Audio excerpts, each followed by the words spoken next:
Hi everybody! So today guys, ang papa ko na naman ay may gustong i-request.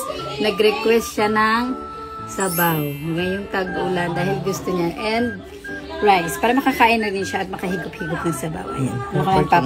Pero buto-buto naman yan. Oo, buto-buto kasi hindi pwede siya ano eh. So ayan. Masungtay. Sister, baka gusto mong buksan yung tito. Kasi diba, nahihirapan yung tao. Diba? Ayan. Ayan. So, di ba alam niyo naman, lagi nire-request ni Papa ang sabaw, di ba? Kasi yan ang mga paborito niya noon pa man. Kailangan din ni Papa ang gulay-gulay. Di ba pa no? Masarap naman ba?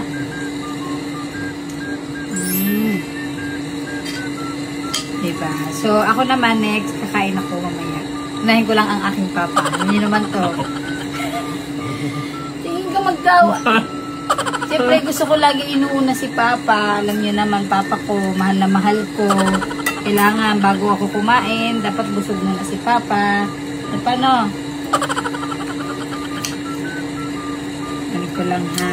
Ano nga ulit to ya? Anong ano to? Beef? Beef? Yes. Ayun, beef. Beef ba yan? Ay, di, baboy yan. Ay, baboy ba to? Buto? Baboy buto. Bawal siya sa mga ano eh. Ay, request mo pala yun? Ribs lang, ribs. Ay, oo nga. Ang galing naman ng Papa ko. Kasi nag-uulan yung rose mo naman. Oo nga. Sino yung mga dahil nilalamig ang Papa ko, request niya ng sabaw. Alam niyo naman, ang Papa ko, hindi ka-arte. Pag nakikita niya ako, nag-arte-arte yan siya. Kaya ka naman pa. Hindi ka naman nilalamig ngayong taglamig. Ha? Hindi naman masyado. Mo pa ha. Ay, oo nga. Ang perfect. Kala mo, chef na. Ako perfect. Busin mo to pa ha. Alam mo yung Papa ko, malakas na kumain. Promise. Naniwala kayo sa akin. Ibang-iba siya noon. Kasi Papa ko sobrang payat noon eh.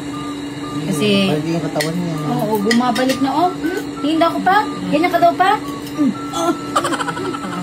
Grabe. Hindi naman ganun magpatingin ng malakas ang katawan.